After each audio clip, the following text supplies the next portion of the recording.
رسول اللہ صلی اللہ علیہ وسلم نے جو خود کہا پہلے اس پہ عمل کیا.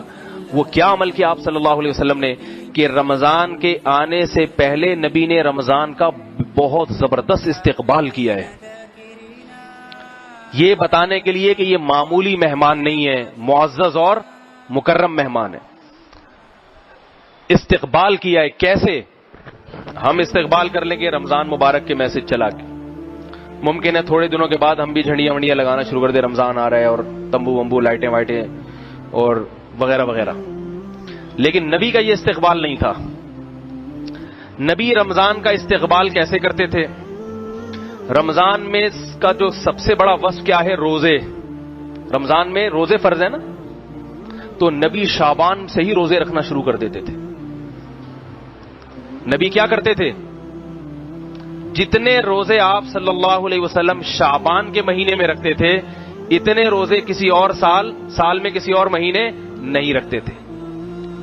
یہ استقبال ہے. سمجھ رہے ہو بات کو؟ تاکہ اپنے آپ کو اس کے لیے پہلے سے تیار کر لیں. ہم نہیں رکھتے شعبان میں روزے، اور یہ نبی کی شفقت کہ امت خود کیا کیا آپ صلی اللہ علیہ وسلم نے شعبان کے روزے رکھے کثرت سے، مگر امت کو کہا کہ نصف شعبان کے بعد روزے مت رکھو. کیوں؟ اس لیے کہ 15 شعبان کے بعد اگر روزے رکھو گے کمزور نہ ہو جاؤ، رمضان کی طاقت کہیں ختم نہ ہو جائے. خود رکھیں، امت پہ شفقت کی. تو پتہ یہ چلا کہ 15 شعبان تک امت کو حکم ہے جتنے زیادہ روزے رکھ سکے، اور جو طاقتور ہے صحت مند ہے وہ 15 کے بعد بھی رکھے. مگر ہمارے ہاں کا نہ طاقتور رکھ رہا ہے نہ کمزور رکھے. وہ رمضان میں نہیں رکھتا، ادھر پہلے کیا رکھے گا وہ؟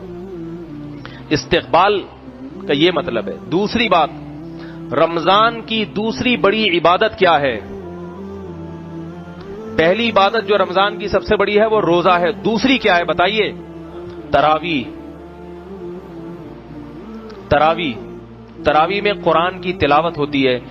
تو رمضان کے آنے سے پہلے شعبان کے مہینے میں ہی تہجد کا اہتمام شروع کر دیا جائے اور تلاوت کی کثرت شروع کر دی جائے.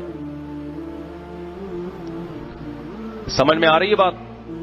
تیسری بات، رمضان کا مہینہ اللہ نے ہم پہ فرض اس لیے کیا تاکہ ہم سے گناہ چھوٹ جائیں،